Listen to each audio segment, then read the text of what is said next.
Good evening, everybody. Thanks for joining our July onX Hunt 101 Masterclass. We'll just give it a minute or two to let people roll in and get situated. We'll go over some housekeeping while we're waiting.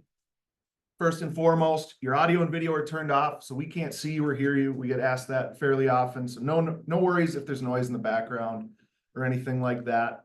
If you have any questions, we do have a member of our customer support team answering questions in the Q&A box. So that's down, should be somewhere along the bottom of your screen.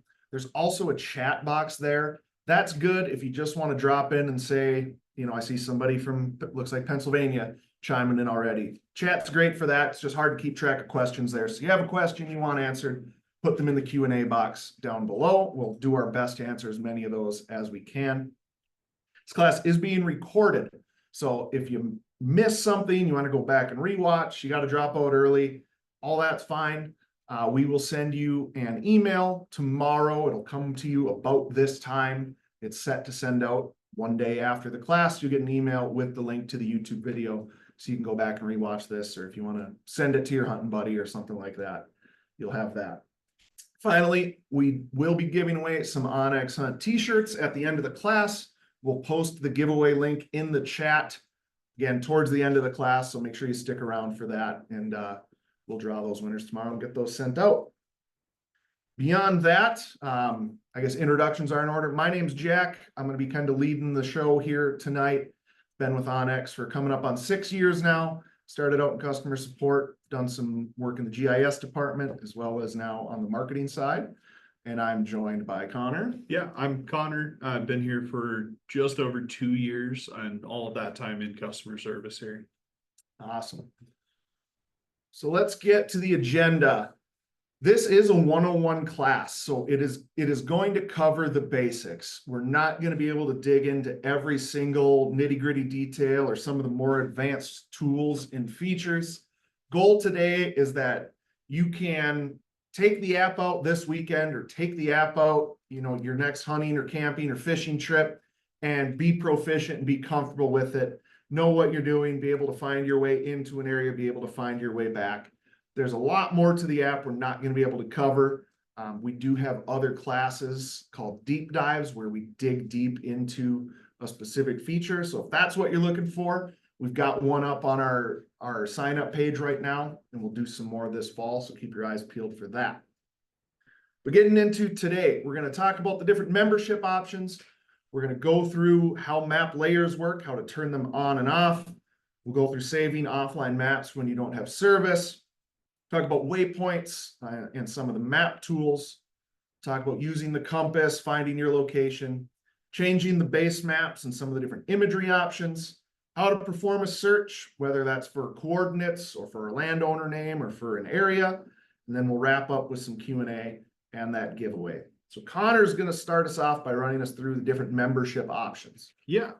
So there's going to be 4 different levels that you can be at in onX Hunt, and one of which isn't a paid membership, and that's just going to be our basic plan. If you don't have a subscription or it's expired, you're going to be on that level. It doesn't give you access to much, but you do have access to the map itself, can still pan around, see the satellite imagery. Up from there is where you jump into those paid subscriptions. You're going to have first our single state premium. Now it's $35 per year. It's exactly like it sounds. Just gives you access to one state's layers and then all of the tools that we'll cover tonight as well. Jumping up from that, you've got a 2-state premium plan. All the same, access to all of our tools, offline maps, but you do have 2 preset states on your account. And then our last one is going to be our elite plan. That's our top one. It's $100 per year, but you're getting access to all 50 states and Canada, and all of the tools, a couple different imagery options. And then with that, you also get our elite benefits. It's mostly like discounts with hunting companies, but you're also going to get our hunt research tools, hunt reminder, and free access to Hunt Fool as well. Awesome. I'm just going to pull up the map here. Give me one moment to get that all pulled up on my side. So if you're watching on a computer, excuse me, I got an echo here.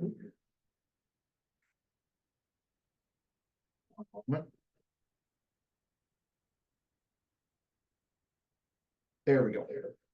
Nope. One more try.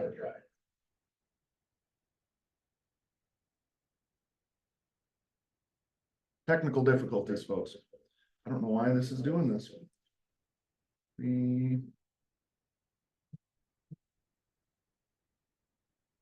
Oh, maybe. We're having issues with Zoom giving us a weird echo here. Zoom does not want to cooperate on iPads, Yeah. unfortunately. So I was gonna say, if you're watching on your computer, pull onX up on your phone so that you can follow along, or if you have a tablet. Obviously, if you're watching on the phone, it's a little bit difficult.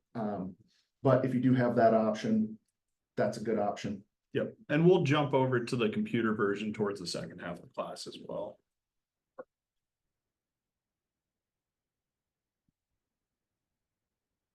Okay.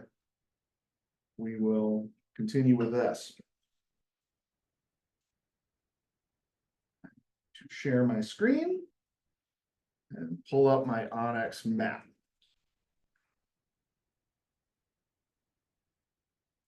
All right, so there is a little bit of lag here between the iPad and the computer. We'll do our best to try to stay on pace with what's showing on your screen there. Give one more attempt to try to turn this down.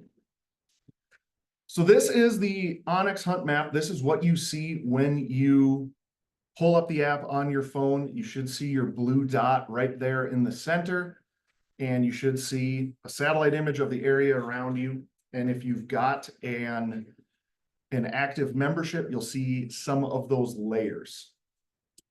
The first thing that people usually want to look for when they buy the onX map is some private property information, some public property information. That information all lives within the layer system, and you access that in the lower left-hand corner by tapping on the button that says Hunt Map Layers. I'll go back to that. So if you see that button, there's the orange icon in the lower left-hand corner.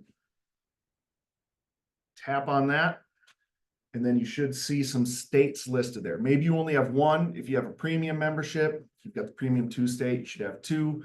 Elite, you could have more. So right now I have Montana and Wyoming turned on.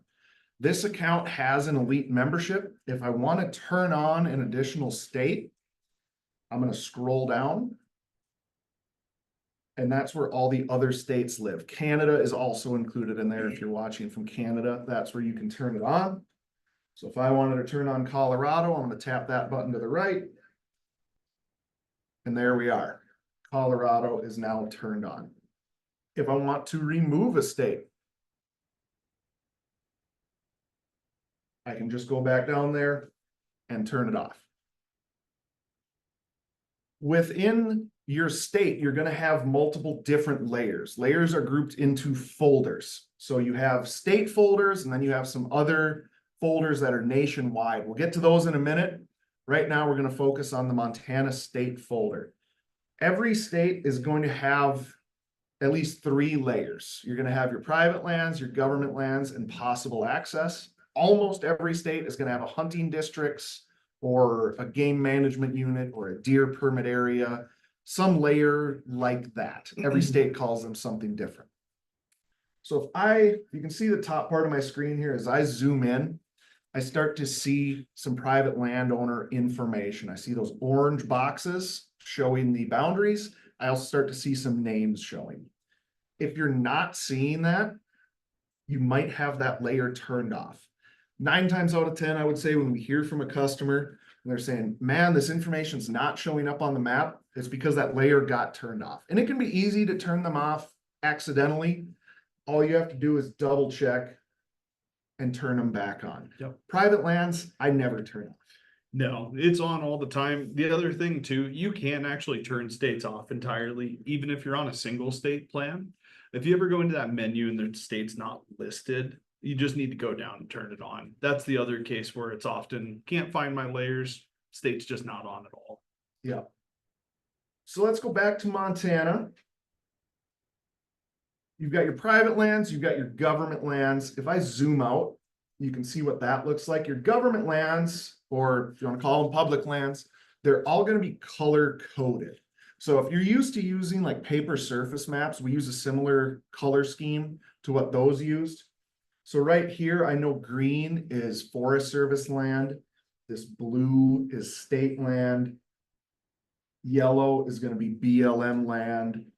There's some tribal lands, reservations, this darker yellow. If I get up to Glacier National Park, it's purple.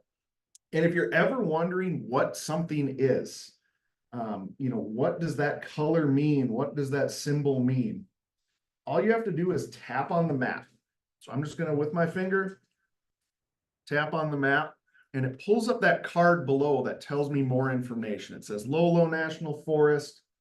I can scroll up with my finger, Lolo National Forest, Missoula County. This happens to be a restricted area where they have some restrictions on, firearms and what you can do there. It's a popular, just kind of hiking, camping area outside of town. So that information's listed in there as well. And it tells me the hunt unit because I have that layer turned on as well. If I scroll over here, what's this color? That's city land, right? And the same goes for private lands. If I want to get more information about private lands, tap on the parcel. This is the onX office here in Missoula. And it tells you who the owner is, tax address, county, acreage, all that info. So the tax address, we get some questions on that once in a while. That's not necessarily the street address of the parcel or of the property, because you might tap on a field, a cornfield or something. There's no street address for it, or there's no mail being delivered there. The tax address is the address where the owner receives their mail, where they get, their tax bill every year. So that's useful if you want to reach out to somebody and try to get permission. Maybe it's sending them letters, which in 2024, I don't remember the last time I got like an actual letter from somebody. I get bills and junk mail, but a letter from somebody asking for permission could go a long way. You can also use that information to try to use like the phone book, use the white pages to try to find somebody's phone number if you want to give them the call. We don't include phone numbers. That's a question we get as well. We don't include phone numbers just kind of out of respect for landowners. You can imagine if you're a landowner, farmer, rancher that's got elk on their property or deer or turkeys on their property, how many phone calls you might get during the season if we put phone numbers on there. The way I kind of look at it too is if everybody had their phone number, what are the odds that I'm going to be the one to get access to it? If everybody is ringing off the hook. So you do have to put some work in if you're trying to gain hunting permission somewhere. But we do give you some tools to at least start that process. Last layer I want to talk about, like I said, there's a lot of layers in here. I don't know what we have at last count, 100 and some, Yeah, a couple hundred. So spend some time in map layers. That's my best advice, is spend time turning layers on and turning them off. That's the best way to learn them. But getting back to the one I wanted to talk about specifically is the hunting districts layer. This is one we hear about, and it's kind of state specific. Wyoming's the biggest culprit, I guess, as far as confusing people. If I tap on Montana hunting districts, you see it says view options. I tap there and I can see all these different districts that Montana has, mostly for different species, right? So mountain goat, moose, fisher, wolf, bison, antelope, deer and elk is chosen by default. Right now I have black bear turned on. I'm gonna switch it to deer and elk because that's what we have coming up. So make sure you have the correct one selected. Most states we're gonna have, if you have deer units, or just like a general, I think like in Colorado, they're just called GMUs, right? Yep. That are kind of for everything, or at least for their major species. That will be turned on by default. Wyoming's the one we hear about because they will have different units for antelope, different for deer, different for elk, different for bear, sheep, etc. And so the call that we field from folks quite often goes something like, I'm looking at your map, I'm looking at the hunting regulations booklet, and they don't match up. What's going on? I don't recall ever talking to somebody where it's actually been like a bug or an issue. It's always been, they were looking at the antelope units and the deer units were turned on. Yep. So if I zoom out here, I'll give you a sense of what this looks like. So the hunting districts and the hunting units are these green lines. You can see they all have a number in them. Some states might be letters. All 50 states are different.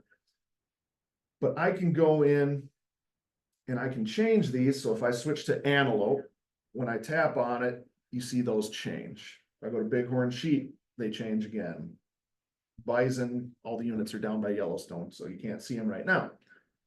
Deer and elk, we're back to that. So double check that. If something's not looking right, make sure you have the right unit selected. We'd hate for you to go out and think you're in the correct unit and you're not, and you know, to get a ticket or something like that. So something to double check there.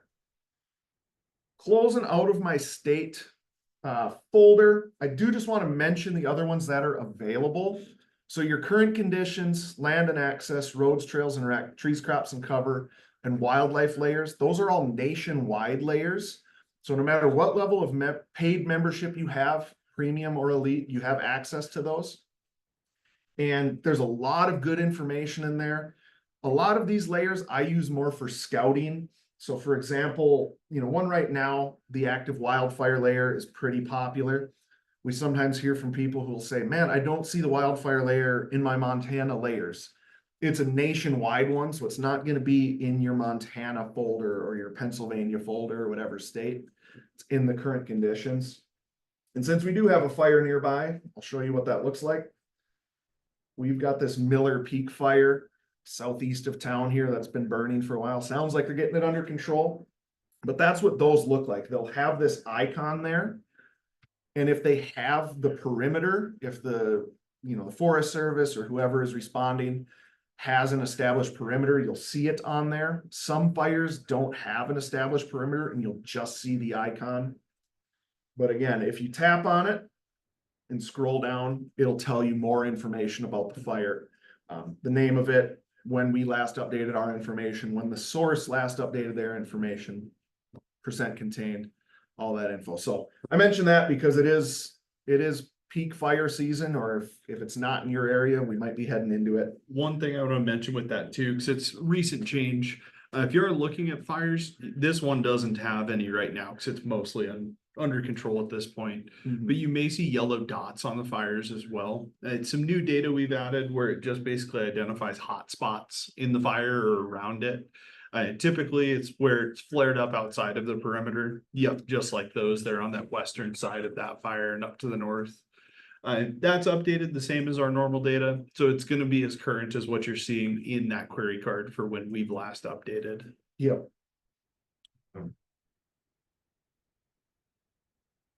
Couple more things just to mention. The big one that I recommend to people is this roads, trails, and rec. That's going to be your road and trail data, like it says, primarily on public land. But that motorized roads and trails is really unknown layer. A lot of people don't turn on. That's going to be roads you can drive a truck, a four-wheeler, a dirt bike on. I recommend if you're, especially on Forest Service land, you know, whether you're in the West or Minnesota, you know, New York, Vermont, places that have, I think New York's got a national forest, don't they? They do. I know not all the eastern states, it's hit or miss, but you can turn that on to see where some of those roads and trails are. So that's another kind of hidden feature that I think people should use. But again, to wrap up map layers, I know we went through that fast. We could do a whole series of classes on map layers and spend hours and hours. This being a 101, I'll reiterate, go in and check out some of the layers, turn them on, turn them off. There's a whole bunch of them I never use just because they're not applicable either to where I hunt or how I hunt. That's what's great about it. You can make it your own. You can turn, there's some layers I use for scouting, like the historic wildfires layer. I'll turn on to look for former burns, but I don't have that on when I'm out in the field because it can kind of obscure the map. One thing we forgot to talk about is some of those common layers that cause problems. About to mention that. Kind of on the flip side of not seeing layers, they do all add information to the map, some of which tend to hide other information. The forest visitors map that he just toggled on is a big culprit for us. It hides all of our satellite imagery, puts an old school like paper map scan on top of what we show. If you're ever looking at it and it's like the wrong color or something doesn't look quite right, 9 times out of 10, it's going to just be that you've got extra layers turned on or some turned off that you would need. So jump into the list, keep it open where you can still see the screen on top, toggle things on and off just to kind of see what they do. Usually you'll find that one that's causing you issues. Yeah. The precipitation radar is another one we hear Yep. quite a bit when I remember talking to somebody on the phone in my customer support, they're just like, man, every time it rains, your map goes wonky. I'm like, every time it rains, oh, precipitation radar layers on. So it's showing like the weather map, the Doppler radar, right? So if you have something that looks like it shouldn't be there, 9 times out of 10, it's a layer issue. If not, definitely reach out to us. We forgot to mention at the beginning, our customer support email is help@onxmaps.com. We'll mention that later as well, but that's a great resource. If you're not able to figure out what's going on, there's something goofy going on with your map, Yep. and it doesn't seem to be a layer, definitely Even email us. to, if we cover something too quickly tonight and you need a bit more explanation, shoot us an email. During the week, we respond within 24 hours. So if you reach out to us tonight, you're gonna get a reply by 5 o'clock tomorrow. Awesome. Let's jump into offline maps. So I'm just gonna move my map, and I'm just, pinching with my finger and moving the map here. We're gonna go up to the Bob Marshall Wilderness Complex up here. And let's say this is the area that I want to hunt. Probably not gonna be cell service there. So I need to save an offline map so that I can use onX when I'm out there. Lower left-hand corner, I'm gonna tap on the button that says offline maps. It's right below the map layers button. And I tap on that, this menu pops up. Now yours might look different, especially if you haven't saved any offline maps. That's okay. What we're worried about right now is this orange button that says new map. I'm gonna tap on new map. If I could tap it accurately would help. There we go. And then my map is gonna show this red box. And I can zoom out a little bit still. And whatever's within this red box is what's gonna be saved. And so I'm just moving the map around with my finger. You see some of these green lines here. Those are previous maps that I had saved. They're already downloaded. So I forgot that I had one saved in this area. So I'm already good to go. For the sake of the demonstration, I'm just going to move to a new area. So it's a clean looking map. Let's say I want to go up here. Whatever's within this box is what's going to be saved. I can also choose the size and detail level of the map that I'm going to save. Medium resolution or medium detail is chosen by default. That is what I recommend, especially if you're in kind of the West and you're going to be covering a lot of ground. That's what I recommend 9 times out of 10. It's going to give you kind of a medium-sized map, medium imagery resolution. I can click over to high. If I pull down, you see the size of the map got quite a bit smaller. So it's like a fourth the size of the medium. It is going to have a little bit higher imagery resolution. So that's the trade-off on these map sizes. The bigger the map, the lower the imagery resolution. I use maps this size, especially for like my whitetail or waterfowl hunting spots where I know I'm going into this stand or I'm going into this blind and I'm probably not going to be moving around a lot. That's where I save this. If you've got a lease in Mississippi and that's where you hunt and you don't really go anywhere else, use that high detail, save that map. It's going to be plenty for you. On the other hand, I've never had like a medium-sized map saved and thought, man, I would have gotten that buck if I had more imagery detail. It's still pretty good. I have not felt handicapped out in the field by having that slightly lower resolution. If we go to the low detail, that's going to be a big map. So that's going to allow me to save, I don't know, I could probably save the whole state of Montana in just a handful of maps. I use these as a backup plan. So if I'm going to Eastern Montana, September 1st, chasing sharptails for the grouse opener with everybody else, I'm probably going to be driving around to a bunch of different spots. I'm going to be trying a bunch of different areas to find the good cover. I'm still going to save those medium resolution maps on the areas I'm planning to hunt. But maybe I go through all those areas and say, man, we got to find some new spots. That's where this larger map comes in. The imagery is not as crisp. It's not as detailed, but I do still have my public and private boundaries. I've got my roads. I've got my campgrounds and things like that saved. So don't rely on it as your primary map, but it is a nice kind of backup plan to have if you have some of those smaller maps saved and you decide, man, we need to go somewhere else. you at least have something. Worth mentioning quick too, all three of those resolutions save all of our layers, with the exception of like those current condition layers that need to update over cell service. So if you're out in the field, you've saved maps, you can still switch layers on and off and change how your map looks to suit whatever you're doing at the moment. Yep. So let's pull this menu up.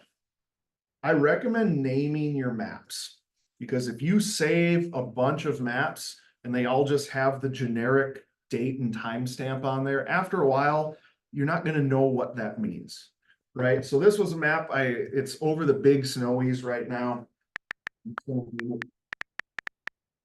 Big snowies. Big snowy. There we go. And then I'm going to hit the save button. And that's going to start downloading. You see that download commencing down below. Once it's done, you're going to see a green check mark next to it. That means you're good to go. That map's downloaded onto your device, ready to go. If you see some maps on your phone or on your tablet that have that arrow, like you see, I have two maps there. One says Minnesota Camp and one says Iowa. If I tap on the Iowa map, it'll bring me there, which is a nice feature. I don't know why the imagery isn't loading in Iowa right now. Probably because that other map is still downloading. That's unfortunate. Let's go back. But those maps are not currently downloaded onto this device. Okay, so they are not ready to go. If I want that Minnesota Camp map and I want it to work, I'm going to tap on that arrow. That's going to start the download of that map. Ways you might get into this state, okay? Because when you save a map, it's got the green check mark. Well, how would it have the down arrow? If you get a new device, this happened to me earlier this spring. My old phone died. I had to get a new one. When I logged into my onX, my maps didn't automatically transfer. All my apps and my contacts and all that stuff, they're able to transfer it over. Your maps, you do need to re-download. Another way you might get into this is, let's say you have a tablet and you like to use your tablet at home when you're sitting there on the couch. You can save your offline maps, but then you pull up your onX on your phone. Then you have to download those maps on your phone. They don't automatically transfer over to other devices. Finally, you can offload an offline map. You can remove it from your device. So if I go to this map that's titled Missoula West, I'll show you what that looks like. I'm going to tap on these three dots to the right. This menu pops up. I can hit remove from device. It's going to give me this warning. And now all of that map data has been removed. All the layers and stuff and imagery in that area are gone. But the app remembers that boundary. So this is useful if I've got an area. All right, I went and hunted it. I'm done. I'm not going back there anytime soon, but maybe I'm going to go back there next year. And I don't want to have to totally resave that map. I can remove it. And then next year, when I'm going to hunt there again, I can just quickly re-download it without having to go through the whole process. So I do this for, hopefully this week or next week. Pronghorn tag draws come out in Montana. The area I hunt, I can only draw a tag every 2-3 years, 4 years. I will save a whole bunch of maps in that area, but I'm not going back there again. Last time I had a tag was 2021, I believe. 2021 or 2022? I think it was 2021. Anyway, yeah, why would you know? It was me. It was 2021. Okay, I haven't drawn the tag since. So I haven't needed those maps, but I don't want to go in, and because it's antelope, it could be a lot of drive time. I saved a whole bunch of maps. I gridded them all together and saved a whole bunch so that I had the whole unit saved, but I'm not going to need them again. So I went and removed them. Now, hopefully I draw, maybe they'll be out this week. I can just go back in and quickly boom, boom, boom, boom, boom, queue up all those downloads. It'll just start one after another. It'll start downloading those. Then I have them back again without having to spend the 20 minutes that I spent 3 years ago to save 15 different maps of the area. You'll notice a couple of these maps also say update available on them. What that means is something has changed in that area. Some of our data has changed. Most commonly, it's going to be private parcel data. somebody sold their house, right? Somebody else moved in. We've updated that on the map. But since that data has been downloaded to your device, that hasn't updated yet. So you need to do that manually. This map here that says Glacier, I'm just tapping on the green check mark. It's going to start downloading it. And this is something we hear about once in a while too. You might, depending on your state and your area, you might see that there's an update available every week, sometimes multiple times a week. In Montana, we update private parcel data very often, just because the state has a great database and we're able to pull that data and get it updated. You don't have to update every time. We've heard from people, they're like, oh man, I was driving out to hunt Friday and it said update available, so I had to pull over and find a McDonald's to get Wi-Fi so I could update. Don't worry about it. If you're heading out hunting and it says update available, go hunting. There's data that's changed there, but usually it's not super critical that you update every single time. It is good practice to update every so often, but if you're not going hunting until September 1st and your elk season opens, for example, you can wait a couple weeks to update it. Don't feel like you have to do it all the time, and don't feel like you can't go hunting without an update. You know, something might have changed, but like I said, especially if you're hunting public land or it's, you know, private land that you own or lease, it's probably not going to be mission critical for your hunt. Yep. I typically will just update all of mine right before hunting season. I run with them without doing it again throughout the season. If you have a bunch of maps though, there is a way that you can just update them all at once. Those three dots in that upper right-hand corner, if you click on it, you've got an update all maps option. It's going to go through them in order and do one at a time. But if you do that, set your phone aside and let it run its thing. It's going to be done in like 10-15 minutes, and then you're all set and good to go with them. Yeah, that's what I do. I mean, we work at onX, so We have it open all we day. can spend some time in the app. So I will just set it down and let it run while I'm answering emails or doing something else and let them all update. So and again, we went through that a little fast. If you have some questions on offline maps, feel free to drop them in the Q&A box or shoot us an email, help@onxmaps.com, and we can run you through that. Let's close out offline maps and let's go over to tools. Now, there are multiple tools available to you within the app. We're mostly going to focus on waypoints tonight because that is what most people use most often. And that's what I think is kind of the most important for you to use. So if you've used a GPS device before, a waypoint should be familiar to you. It's a way to mark a singular spot on the map. Maybe it's an area you want to get to. Maybe it's a spot you want to remember. Maybe it's a spot, you know, it's the truck and you want to get back to it at the end of the night. Couple different ways to mark a waypoint. I'm going to start by opening up my tools menu. It's along the bottom of my map screen, right in the middle. It looks kind of like a Swiss Army knife. If I tap there, you see I have a handful of different tools available to me. First thing I'm going to do, top row, second from the right, I'm going to tap Mark My Location.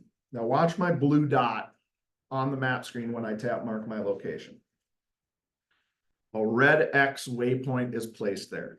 So this is what I use most of the time when I'm out in the field. It's going to place a waypoint wherever you happen to be located at that time. So I use the example of parking the truck. I want to be able to get back there at the end of the night, especially if I'm driving to a new area I haven't been before. I park the truck, get all my stuff on, lock the door, I hit Mark My Location. Now, what I do also recommend with waypoints, much like offline maps, is to rename them and recustomize them. Or recustomize them. How do you recustomize it? You're just customizing it. To do that, tap on the waypoint. That's going to open up this menu. You see the name of the waypoint is My Location 73124, blah, blah, blah. Doesn't really mean a whole lot. Now, what I'm going to do is I'm going to tap Edit in the lower left-hand corner. First thing I'm going to do, delete that.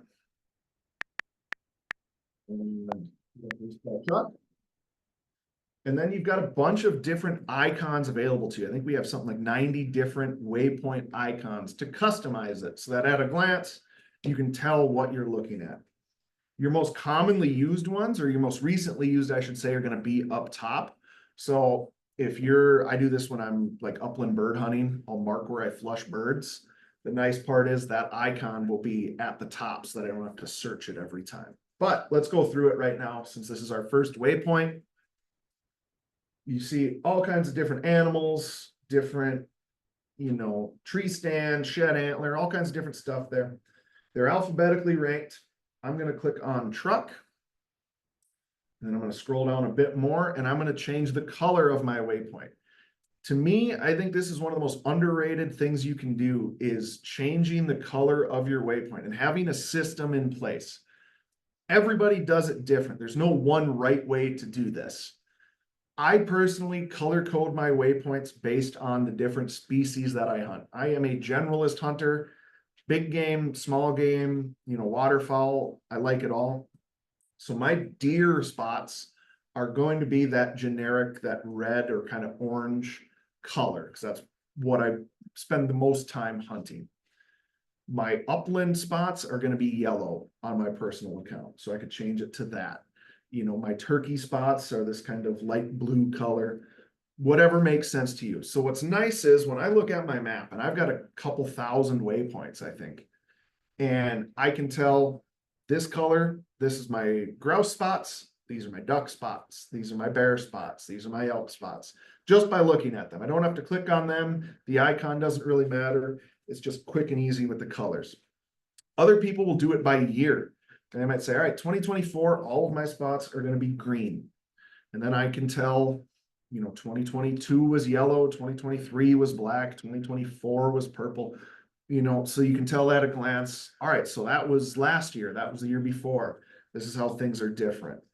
You might also, let's say you just hunt whitetails and you hunt kind of the same spot. My family's been hunting deer. I think my dad first went up there in like 1973 or something. Same area for 50 years. So you might color code things differently. You might say my tree stands are all going to be one color. Any rubs I find are going to be a different color. My mineral sites are going to be a different color, right? Like I said, a lot of different ways to do it. The only wrong way is to do nothing. Yep. What did I miss on that? Not much. With that, there is, and I like to mention this because I use it a ton, but there's a notes section on your waypoints, and content on the map is one of those things that you get out of it what you put in, and it makes our map more useful as you use this and include more information.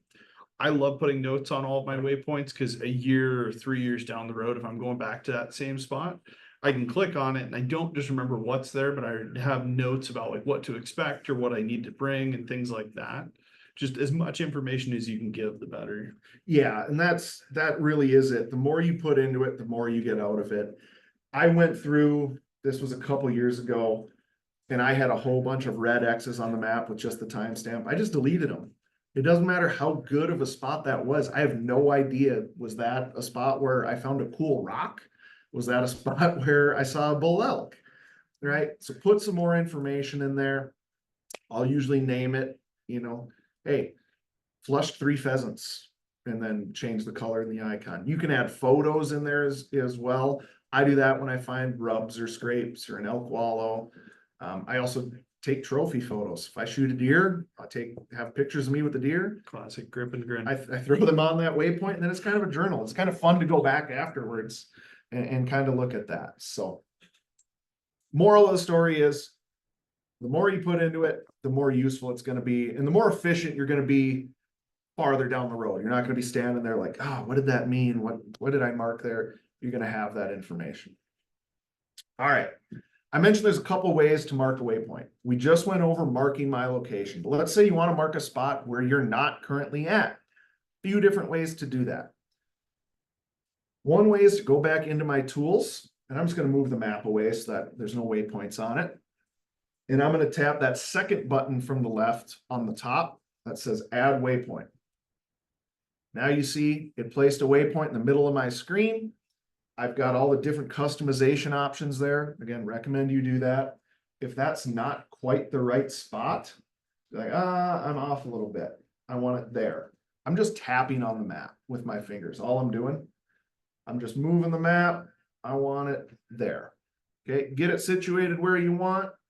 Change the icon, change the color, give it a different name, hit save, and then you're good to go there. That's a lot of clicks to mark a waypoint. If you want to be a little bit faster, you can also just do what's called a long press. I think it's like 1.5 or 2 seconds. If I hold my finger down on the map for a couple seconds, it's going to place a waypoint where my finger was. I've started doing that more and more. It was a little when we first came out with it. I was like, man, I do not like this. I'm never going to use this. And then, of course, the engineers, as they often do, proved me wrong, and I use it all the time. The one thing to note, though, is you can accidentally place some waypoints on the map because of this. So if you're the person who, I'm just going to close that out. If I'm panning the map and, oh man, I didn't mean to place a waypoint there. In the top left corner, you can tap that cancel button, and that's going to remove it. If you do have a saved waypoint, I'm just going to save this one for now. Let's say this is a waypoint that I have saved that I don't want anymore. I want to delete it. I'm going to tap on it and hit that delete button. Now this is on an iPad, so it might look a little bit different because of the screen size. You might have to scroll through those options at the bottom. Yours might just say like edit, share, go to waypoint. You might have to drag that with your finger. You can also hit edit and hit the delete button from there. That's what I do fairly often.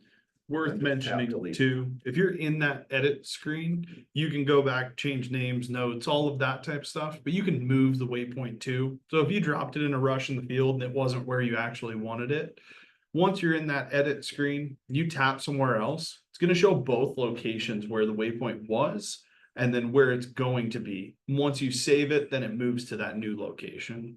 Yeah. And if you accidentally delete something that you didn't mean to delete, we can restore it. You do have to email us or give us a call. We're not able to see really any information about the waypoint besides when it was deleted. And I think you can see the name. Yep. It had a custom name. Name created and deleted. Yeah. So if you say, oh man, last Saturday I accidentally deleted 10 waypoints, I really need those back. We can go back in and restore those for you. You do just have to reach out to us. Again, we can't see where they are or anything. We can just see there were some waypoints deleted and we can bring them back, return them. When you realize you did it, remember the time, and that way when you call us or email us, that way we can quickly grab them for you, get them put back onto your account. Yeah. All right, so that's kind of the nitty gritty on waypoints. One of our partners we work with, Dan Staten, goes by Elk Shape on social media. He has a saying that waypoints are free. It's kind of like fishing. They say hook sets are free. Start marking waypoints. If don't be like, I'm going to remember that. Mark a waypoint. If you don't need it later, you can delete it. But, oh, there's a rub there. Mark a waypoint. Oh, we saw some ducks in this pond. Mark a waypoint. It doesn't cost you anything.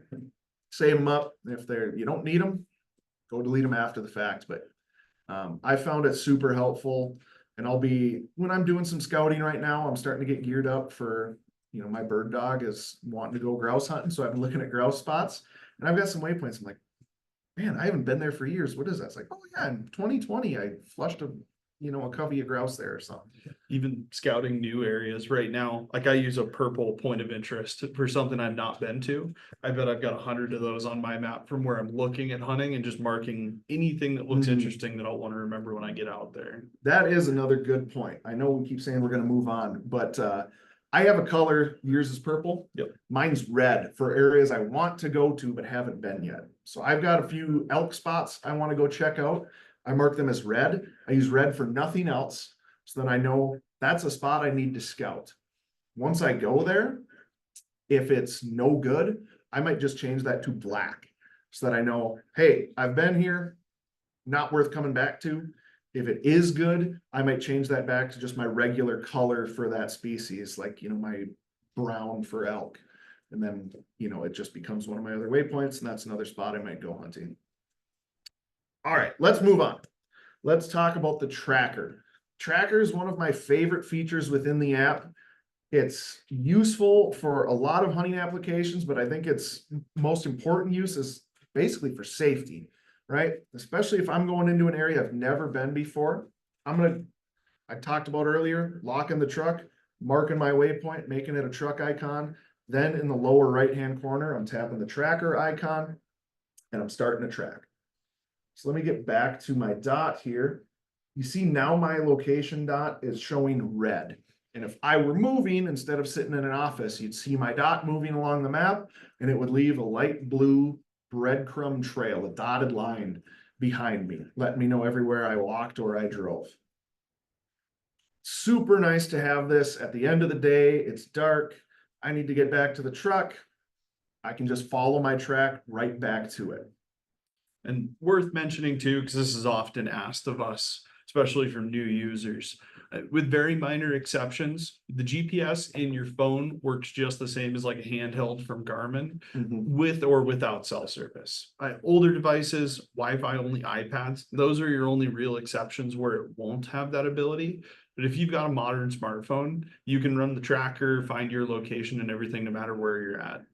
Yeah, and that's a good point. Your tracks, your waypoints, all that stuff, you can mark that when you're offline, when you don't have any cell service.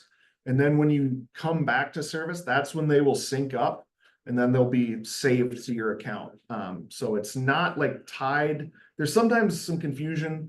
People are like, man, if I delete my offline map, will my waypoints be deleted there too? Those two don't really like interface at all. So you don't have any worry about that. It doesn't really have a bearing one way or the other.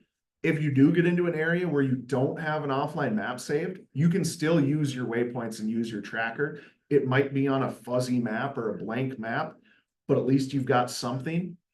I've done this while driving before, and I don't have a map saved, but oh, there's some deer in that field. I wonder if that's public or private. I can at least mark a waypoint, and then when I get to where I'm going, I can do some more digging and say, oh, it's private, or oh, it is public, or whatever. Maybe I need to call a rancher and see if they'll let me hunt their place.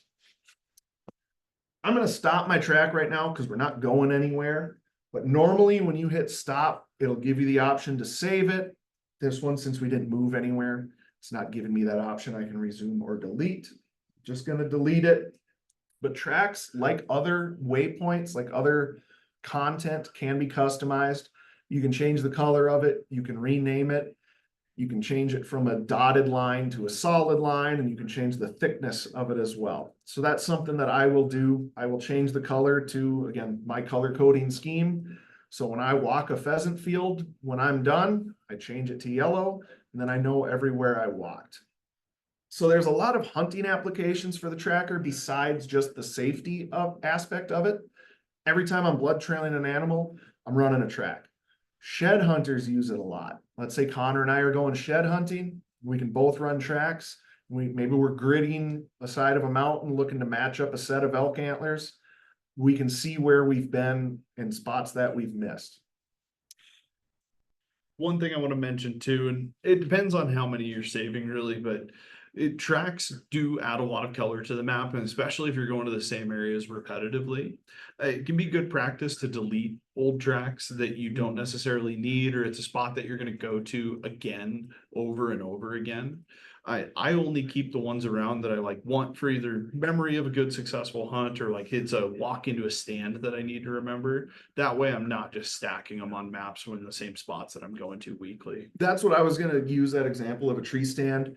I'm not tracking myself every time I walk into the tree stand. I'm just going to have a ton of tracks stacked up. I'm going to do the first one. And then, again, another hunting specific reason to track is I'm going to run that track in. So when I'm walking in the dark in the morning, I might not have to run a headlamp. Especially if it's a nice clear path in where I'm not worried about tripping over logs and stuff, I can just follow my dot along that trail there. Also, all of this information can be shared with another onX user. So let's say Connor and I are going deer hunting and I've got some stands set. I can send him the waypoints. I can text message them all to him.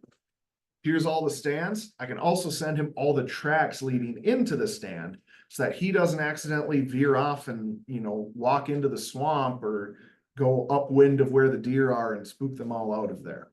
So to show you what that looks like, how to share, and again, sharing, you can share a waypoint, you can share a line or an area shape, which we don't have time to go over today, but if you mark a line or an area shape on your map, and a track, they can all be shared. The process is the same for all of them. So here it is. Got my green truck icon. Let's say, for example, I'm going out hunting by myself. I have a friend or significant other back at home. I want to let them know this is where I am hunting. If you don't hear from me tonight, if something bad happens, they at least have a starting point if they need to call search and rescue or something. So I'm going to tap on this icon. We've got that familiar menu that pops up here. Along the bottom of my screen, right next to edit, it says share. I'm going to tap on that. Share with link is what's going to be selected automatically. That's what you're going to use most commonly. I'm going to hit next. Now, this is on a tablet, so there's no texting from this. So your phone or tablet might look a little bit different, but I can send this through a text message. I can email it. I could just generate a link and send it through Facebook Messenger if I wanted. Most people are going to text message it. Let's say I select text message it. I text it to Connor. He gets a notification on his phone that says, I want to share a waypoint with him. He's going to click on that. It'll open up his onX map and ask him if he wants to add that content to his account, to his map. He can say yes or no. If he says yes, that waypoint's going to show up on his map. Go ahead. I was going to talk about the view only. Is Yeah. that where you were going? Yes, sir. Perfect. Yeah. So when you do share it with somebody, you are still the owner of that content. You're the only one that'll then be able to delete the content entirely, make any edits to it, like changing colors or moving locations of waypoints. The recipient just has that view only format. It's the same as like sharing a Google Doc and you can just read it, but you can't type on it. They can always elect to delete it if they want to, just deletes it from their side, but they can't go and share it to somebody else off that same markup or be able to change it in any way. As the sharer too, you're also able to delete access from other people. On a shared waypoint, it'll have a list of who it's shared with, and you can go through and remove those if you wanted to down the road. Yeah. Anything else on tracker waypoints we're forgetting? I think we're good. Sweet. All right, so let's move on to, we've mentioned your location dot a little bit, but we haven't really talked about it and some of the different things you can do. So let's say you're looking at your map and you're saying, Jack, Connor, I do not see my blue dot on there. I don't know how to get that on my map. In the lower right-hand corner of your map is a button that looks kind of like a crosshair or a wagon wheel. That's your location button. If I tap that, it's going to bring the map back to where I'm located and center my dot on the map. So if I do that again, tap it, brings me back. If I tap it a second time, now it's going to go into what I usually call it like heads up mode or sight mode. It's going to rotate my map. You see that north is no longer up here in the upper right-hand corner. There's a compass, and you can see we're facing west.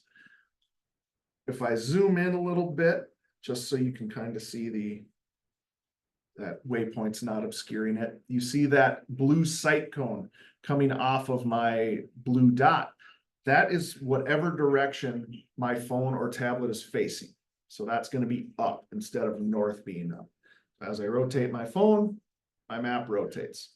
Super useful for if you're, don't have your phone in your hand while you're driving, but if you're the passenger in a car or if you're hiking and you want to be able to follow your track out, right? You can have that sight cone up and follow that previously laid track down or follow a trail or a road.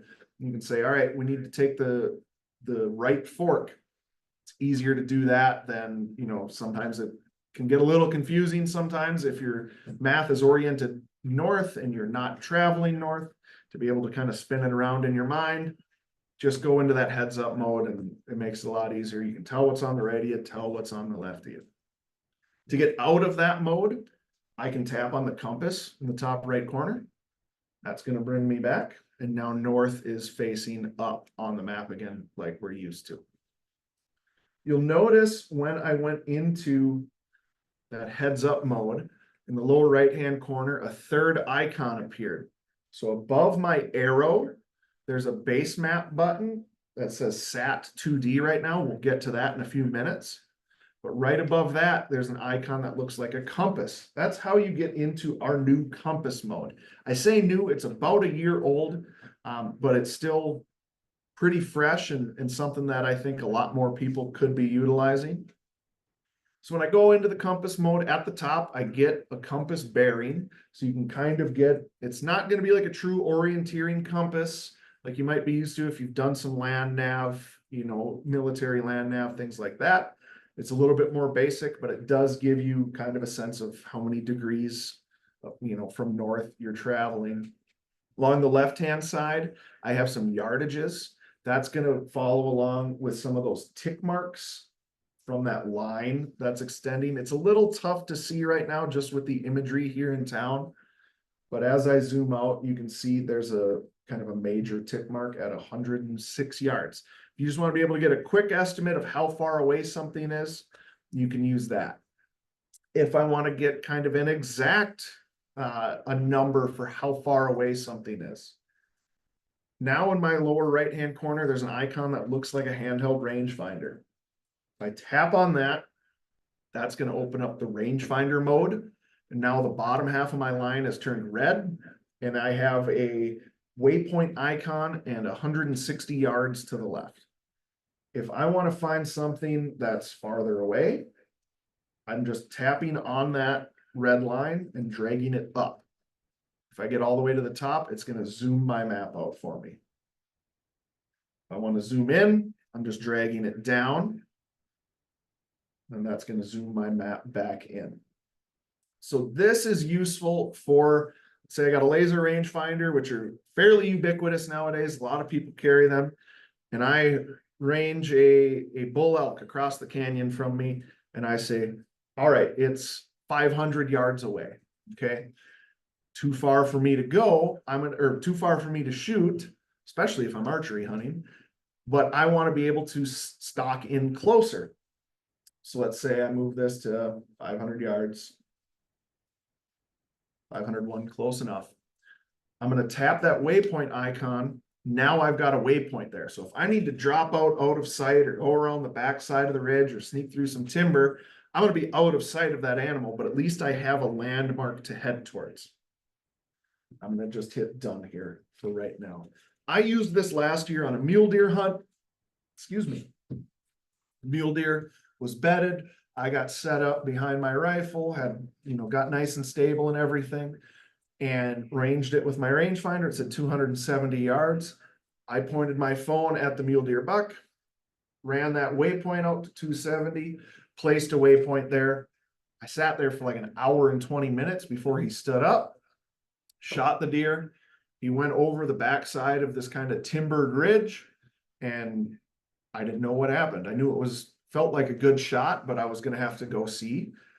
And it was in, some breaks country, eastern Montana. If you've been there, you kind of know what I'm talking about, some of those coulees and stuff. So I had to climb down, get all the way down to the creek bottom, and then climb back up. Well, I had a landmark to head to. I got up there, I found blood, went over the backside of the ridge. There he was laying. I'm going to use this in Minnesota. I go back to northern Minnesota every year to deer hunt. And 100 yards is a long shot there. You might say, well, is this really useful? If you've hunted thick timber, it doesn't matter if you're in the southeast, the northeast, the Midwest, wherever, when you climb down from the tree stand, things look very different. So I'm going to at least have a waypoint. I'm going to have a sense, all right, that buck was 85 yards when I shot him. I'm going to have a waypoint to mark so that I know where to blood trail. Other uses for this we didn't cover. That's pretty much all I've used it for, but it's just super powerful tool. And anytime you need to get a quick distance and know the exact spot, it is invaluable. And you can use it without a laser rangefinder. My rangefinder itself is 7-8 years old, so it doesn't range much past 400 yards, 500 yards. If I've got a landmark that I can identify on my imagery, maybe there's a bull elk standing in an open park in an otherwise timbered slope, I can still range it and see how far away it is to know, all right, I've got to knock off a couple 100 yards to be within shooting range or something like that. We are doing a specific deep dive class on compass mode and rangefinder integration coming up in a couple of weeks. So if you are interested in that, we're going to spend a half hour, 45 minutes talking specifically on that. We're also going to demo. We have a partnership with Loophole right now where one of their new rangefinders will automatically place that waypoint for you on the map. It's It's beyond a 101 class, but we'll be demoing that in that compass mode class coming up. I think that's August 13th is the date on that. So if you're interested in that, make sure you keep your eyes peeled and get signed up for that one. I'm going to stop sharing on my tablet right now. And then I am going to pull up the map on my computer. Give me 1 second. I'm actually going to just turn this off because it is. And while he's switching that, I'm just going to mention one kind of troubleshooting step that we hear about a lot, especially from Android users, is they go to use compass mode or that heads up mode, and it's not pointing the direction that their phone is pointing. And Androids don't self-calibrate the compass that is inside of them. If that ever happens to you, just reach out to us. There's some super easy steps that we can run you through to get that back and working. On an iPhone, you're probably never going to run into that. They tend to calibrate a little bit quicker on their own. I have run into it on my iPhone. Really? Yeah, I've had some issues, especially my last phone that I had. There is a way to calibrate it as well. So if you do need to calibrate it on your iPhone, if it's off, check your native compass app on your phone and compare. I've had it where it's like, man, I know I'm heading north and my iPhone compass says I'm heading south. Of course, my onX was showing that as well. So you can calibrate it. It does tend to solve that issue as well. So, all right. We're off the iPad. We're onto our computer now. So this is available to everybody that has an onX account. You can utilize the onX web map is what we call it on your computer. It's not a program that you load onto your computer. We sometimes get that question of like, man, how do I download it? You just go to our website. It's onxmaps.com. The upper right-hand corner, there's a login button. You put the same email address and password that you used on your mobile device, and that will pull up your account. I'm going to zoom out here. And I'm actually going to refresh this to show you something. So you'll notice I've got some waypoints on my map. Everything that we do on the iPad or phone transfers to web map and vice versa. So since I just reloaded it, you see these couple of waypoints we just marked showing up on the map here. So if I save a bunch of stuff on my phone, when I get back to service, they'll sync up, they'll show up on my computer. If I do a bunch of e-scouting on my web map, which is what I think is, that's what it's really valuable for, is scouting prior to heading out to the field. If I want to mark a bunch of waypoints, I'm going to make them red because again, that's my scouting color, the places I haven't been to. When I pull up my phone, they're going to transfer over there. So they automatically sync up as far as waypoints and tracks and things go. Looks very similar to how it does on your phone. Your map layers menu is up here at the top. You can get to your content right here on the left. Okay, all that information is there. But let's talk about, I pulled this up because I wanted to talk about our base map options. Now, if you're following along on your phone, this is still applicable. We're going to go to the lower right-hand corner, whether you're on a computer or a mobile device, and click this base map button. Mine says HYB 2D. Yours might say SAT or Topo. Click on it, and those are your three different base map options: satellite, hybrid, and Topo. So the satellite is chosen by default. When you first open up your onX for the first time, you're going to have this satellite map. And as I zoom in, this should be familiar. It looks, you know, like a Google Earth image, like your basic satellite imagery. You can get a lot of different places. Useful for taking a look at the vegetation, taking a look at the ground. Some places you can even see, you know, deer trails or elk trails. I can see hiking trails and roads here.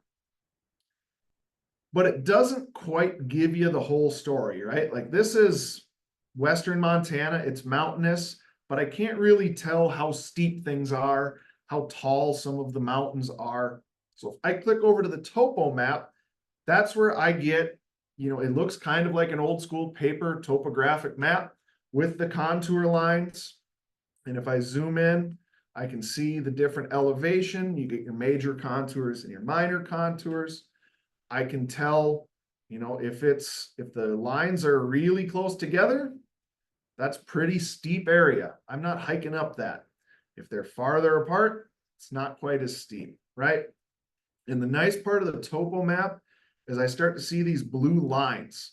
You're going to see the water features a lot more easily on the topographic map compared to the satellite. So it might be a little tough to see on your side. I apologize. These blue lines, like the one I'm tracing with my cursor, these are dotted blue lines. And then you'll see some that are more solid blue lines.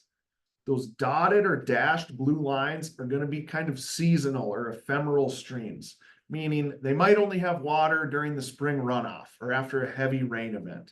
They might be dry this time of year, late July, August, might just be a dry creek bed. These solid lines are going to be more reliably wet.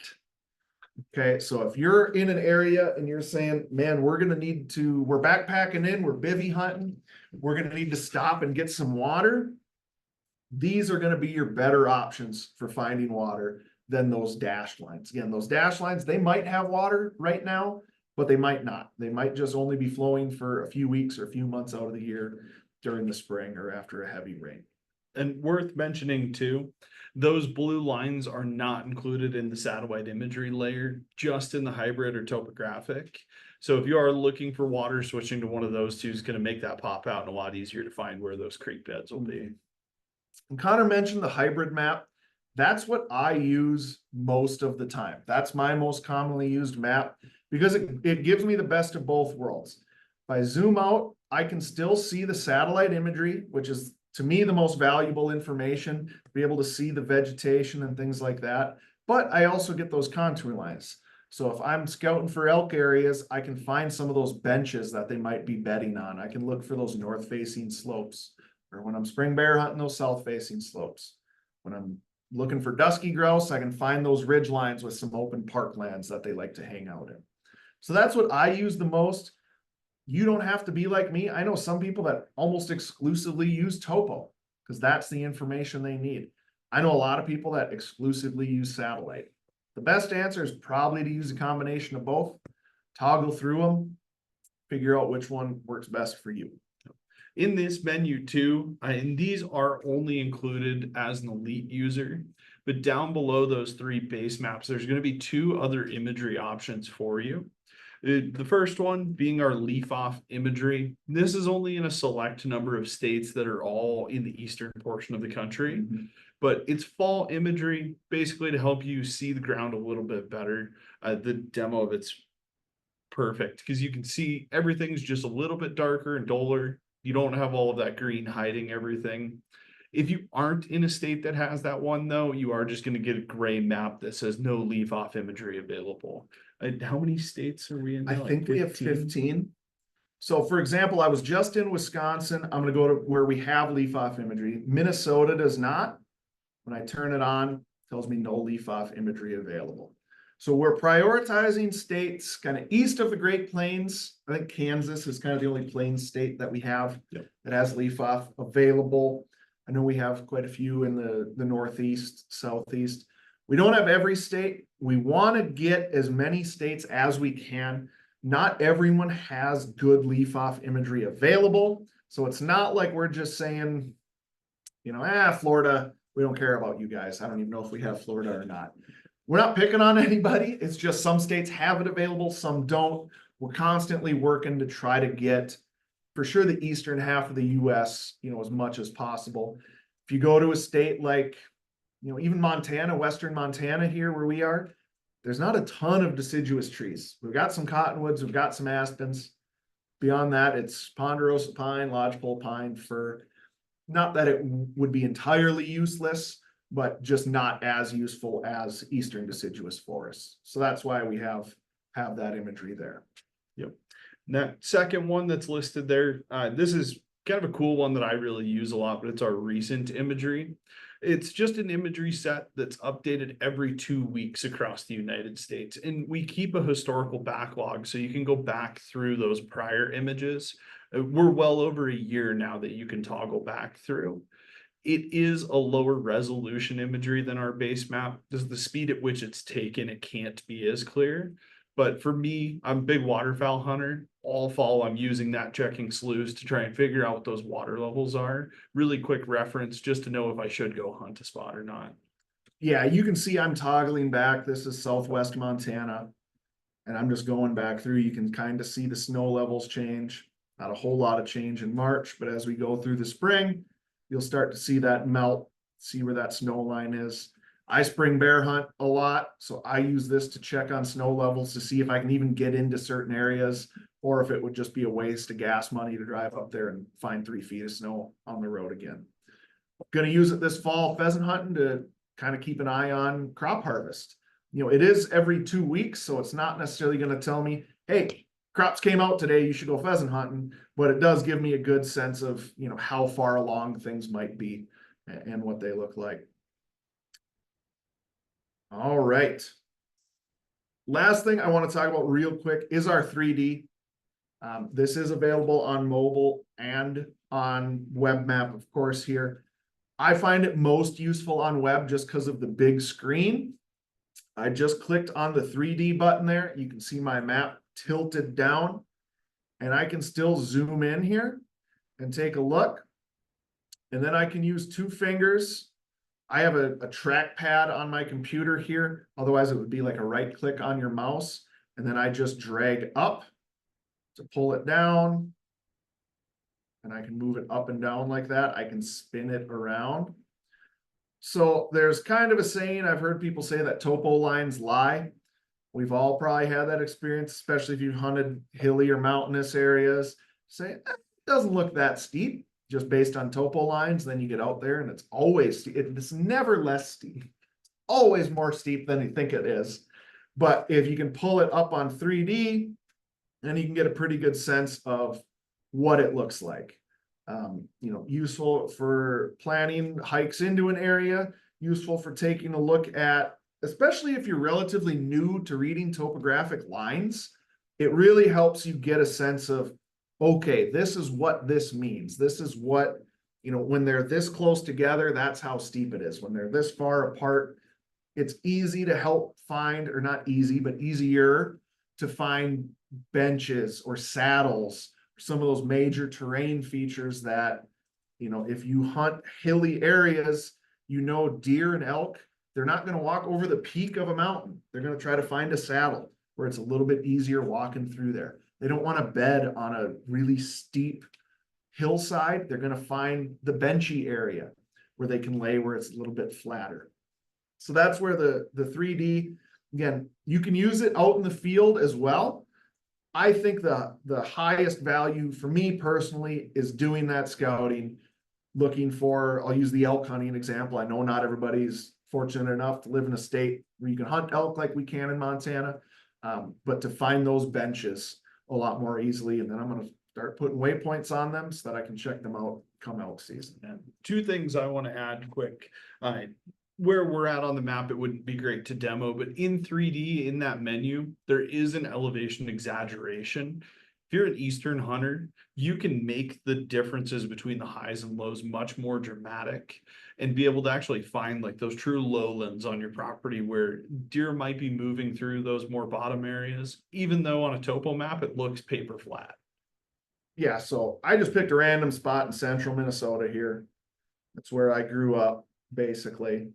And as I exaggerate this, if I pull it all the way over, it's a little crazy while you're doing it. It does. You can push it a bit too far sometimes. Yeah, but as I zoom back in, ooh, too far.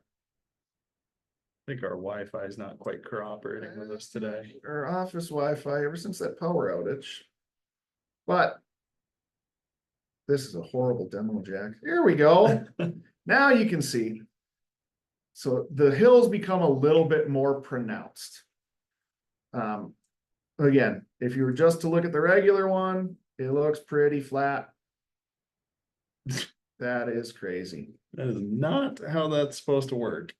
Who would bet that technology wouldn't work the way it's supposed to while you're on a live call? The other It's thing never I happened. wanted to mention too, 3D recent imagery and leaf off imagery are only when you're on cell service. So those 3 are more intended to be research tools than actually in the field. If you're running on offline maps, you have our high res imagery, your topo, your satellite imagery, and all of that, but you won't be able to use those 3 features. All right. Let's wrap it up with the search here. So there's a couple different methods of searching within the app. The most common one I think I see, like asked in forums and on questions, is can I search for coordinates? Yes, you can. So if you have coordinates from a paper map or from an old GPS unit and you want to be able to search for them, in the upper left-hand corner here, there's the search bar. On your phone or tablet, it's going to be in the upper right-hand corner. It's going to look like a magnifying glass icon. Far upper right corner of your map view, tap on there, you'll see the search bar open up. When you're searching for coordinates, we recommend using decimal format. If you have it in degrees, minutes, seconds, or UTM, there's a lot of online converters. You can plug it in and it will change it to decimal. That's the easiest way to search. So you're first going to put in my first coordinate. The more decimal places you can give it, the more accurate it's going to be. I'm just going to go to 4 decimals here. I'm going to hit space, and then I'm going to put a minus or a dash. You have to put that minus sign in if you're looking in the Western Hemisphere. If you don't, it's going to take you over to Europe or Asia or someplace like that. So I'm just going to go 100 and hit search. My result shows up right here. I'm going to click it. The map is going to zoom to that area. I have this little icon here. If I want to mark a waypoint, I click the add waypoint button. That's going to put a waypoint on that spot. So that's, we commonly hear, hey, can I mark a waypoint from coordinates? That's how you do it. Search the coordinates, add the waypoint on that spot, hit save, boom goes dynamite. I'm going to move the map back to Missoula here. You can also search, if you just want to search for Yellowstone National Park, if I could spell it, that's the 3rd one today, Jack. And as I type, they start showing up. I click on it. It brings me to Yellowstone National Park. You can search for cities, national parks, like I just did, lakes, geographic features. You can search for a county. That's all available to you in there. Let's say I want to search for a person, a landowner. I'm going to click over to private land. So you've got location. That's for searching for Yellowstone National Park or coordinates. Private land is what I'm going to search for. I'm going to type in somebody's name here, right? So let's just say I'm going to go Michael Smith, just a generic name, and hit enter. There's a lot of Michael Smiths, right? But you'll notice my map is centered over Western Montana. All of these results at the top here are showing Missoula County, Ravalli County. It's getting into Idaho. Those results are going to be, they're going to be prioritized kind of whatever in the middle of your map. I am stumbling over my words right now. Whatever your map is centered, that's where you're going to see results first. So if you're looking for a Michael Smith in Western Montana, move your map to Western Montana, then do the search. If I'm looking for Michael Smith in South Carolina, I'm going to move my map to South Carolina, then do the search. If I know Michael Smith's middle name, I should type that in, or at least the initial if I have it. It's kind of like Google. The more information you can give the search, the more specific you can be, the better results you're going to get. The big one is moving your map to that area. We're going to show you up to 50 results. I know there's more than 50 Michael Smiths in America, right? We can't list all of them here. So get the map at least close and then perform that search. What did I miss on search? That's pretty much it. The search is super powerful, but like he said, the closer you zoom in, the more accurate it's going to give you, especially on landowner information. One thing I did miss is, let's just click on, click on the result. I get this icon here. There's that parcel of land. Maybe that's not the one I want. I go back, I click on the other one. It's going to move me there. So I'm just hitting this back button. That brings me back to my search results. And I can click through them until I find the one I want. Awesome. Let's get to some other stuff, shall we? I'm going to pull my my slideshow back up here. I'm gonna ask Eli to post the giveaway link in the chat. So stand by for that. We will be giving away some onX t-shirts. So you can type this link in right here if you want. Otherwise, it'll be in the chat. Got to enter by midnight tonight if you're watching this class afterwards.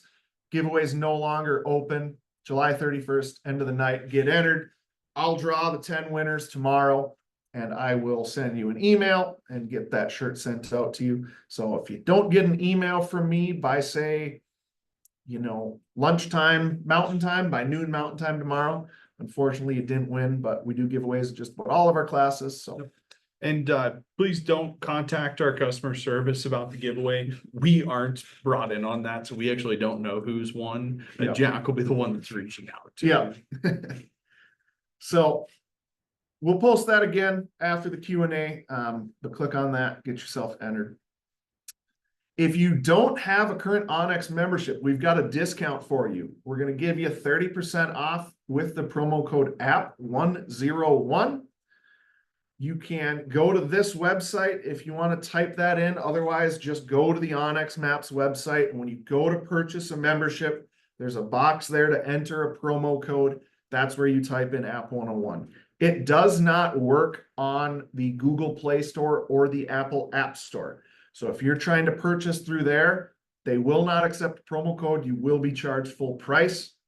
Has to be on our website. If you have any trouble with that, email us, help@onxmaps.com. You can also give us a call, and our customer support team is second to none. They will get that applied for you and get you taken care of. So again, only on your first year, only for new members, but we'll save you a little bit of money that way. If you're looking for more ways to learn, I know this was kind of just a shotgun blast of information today. It's a lot to take in. Our tutorials, our help center on our website is fantastic. If you're someone like me who kind of likes to read something and take in information that way, a lot of great articles to check out there.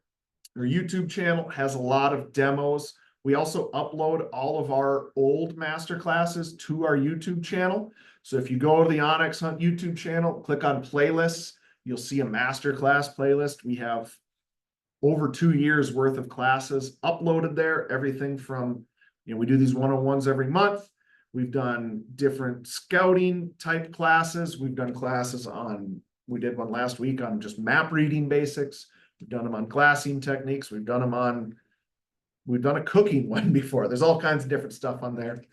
Check those out. Again, I mentioned customer support, help@onxmaps.com, 7 days a week.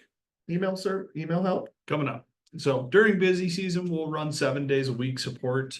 Right now, it's not quite 7 days, but if you do reach out to us, you're going to get a reply within 24 hours during the week. On the weekend, it's going to be on sometime on Monday that you'll likely get the reply. Awesome. I jumped the gun on that. I knew we did it during hunting season. Yep. And then, of course, we've got more onX master classes coming up. I mentioned the deep dive into compass mode coming up in a couple of weeks. We're going to do some app refreshers for folks. Those are kind of more designed for folks that have been using the app before and maybe aren't brand new to it, but just haven't used it since last hunting season. It's going to be kind of similar to a 101, a little bit more abbreviated. And then during the hunting season, we're going to do onX office hours. Now, those are at different times throughout the day. A lot of times we do them during the lunch hour, midday, and it's just a straight ask me anything type question. It's usually me and one of our software engineers, and it can be anything you want to ask about, whether it's, hey, show me how to do this within the app, hunting specific questions, things about different recipes, things like that. Those will be coming up as well. Let's get to some Q&A. Let's see, Eli, I think, sent us some questions here. So I will pull that up. How do I get the crosshair on the map? Good question. So the crosshair that you saw you can turn that on in your map settings. So on your phone or your mobile device, on your phone or tablet, in the top left corner, there's 3 horizontal lines called hamburger menu. Tap those 3 horizontal lines, then go into settings. there will be an option there that will say enable crosshairs. That's how you can turn that on so you can see those crosshairs on your map. Yeah. One thing I think we forgot to mention entirely though, was talking about managing battery life on your phone while Yes. you're actually out in the field. The biggest draw that you're going to run into while you're out there isn't anything really within the onX app. It is just going to be your phone looking for cell service. If you don't have a Wi-Fi network or no cell service at all, you'll want to switch your phone into airplane mode. That's going to be the best thing to help extend your battery life while you're out there. Like running the tracker, screen time, just looking at the map, those are going to draw on your battery, but it's not going to be near as bad as not being in airplane mode. Typically, I'm going to get 2.5 days on a charge in airplane mode. And then I'll just bring a little rechargeable battery pack that can carry me out through like a week-long hunt without having to really worry about it. Yeah, that's a good point. That's something we didn't mention. When you're using your offline maps and stuff, that airplane mode, that's a good trick. Yep. There was a question, how do I find controlled hunt areas? So I'm not going to be able to, I don't know if I'll be able to answer this fully. I guess that means different things in different states. Different states use that term controlled hunt areas. You're talking about like a draw tag or a draw area. I can show you something here. Let me, while you're pulling that up, I might have another idea of what that could be. sure. If for your state, we don't have all of your hunting district layers, like the state of Utah is a specific one where there's like private land elk, where it's just cows on only private land in certain areas. The states provide that information for us. They get to make the decision on what layers we're showing. Most states, we've got pretty much all of them, but if it isn't in there, unfortunately, it often is just outside of our control. Yeah. So without having more information, we talk about controlled hunt areas. You know, in some states, a controlled hunt means that's a tag you have to draw. It's not like a general over the counter. If you're looking for information on tag drawings, now they're pretty much over for this year, but it's never too early to start thinking about future years drawing tags. One of our elite tools we have that's brand new this year is called our Hunt Research Tools. So on the left-hand side, if I have an elite membership, I can click here, Elite Tools, and then click Hunt Research Tools. I'll click Try It Out. It's going to bring me to this new window. So this is our brand new kind of tag research service where you can go and look for draw odds on different tags. So you're going to be able to select different species. So let's just stick with deer right here. Male or female, let's say we want to hunt bucks. You can choose the state, and we don't have every state. We should hopefully have Washington next year. I know there are plans to start moving, you know, to other states outside of kind of these core Western states, you know, the Dakotas and Kansas, some of the states have draws. Stay tuned. Select the state, let's say Idaho. Deselect Utah, hit next. You can choose your weapon. Choose when you want to hunt. You can just say I'm flexible. You can search, and then I'm going to get my list of different hunts here. Idaho is a nice state in that there's no points. So everybody kind of has the same draw odds, but it's going to tell you your different units, how many tags there are, your draw odds for all those. So if you're the person that asked about the controlled hunt, I hope that kind of helps you out. Hope that answers your question. If it didn't, definitely do just shoot us an email. We can go into that further with you. But it's just help@onxmaps.com. Feel free to reach out with anything. We're definitely happy to help. Awesome. Well, we're at an hour and a half already. How fast time flies. Want to thank everybody again for joining us tonight. Can't thank you enough for showing up to these and asking questions. That's awesome. And if you're interested in more classes, definitely check out our website. We list all the upcoming classes on there. And again, feel free to reach out to customer support if you have any questions, and hope everyone has a good evening.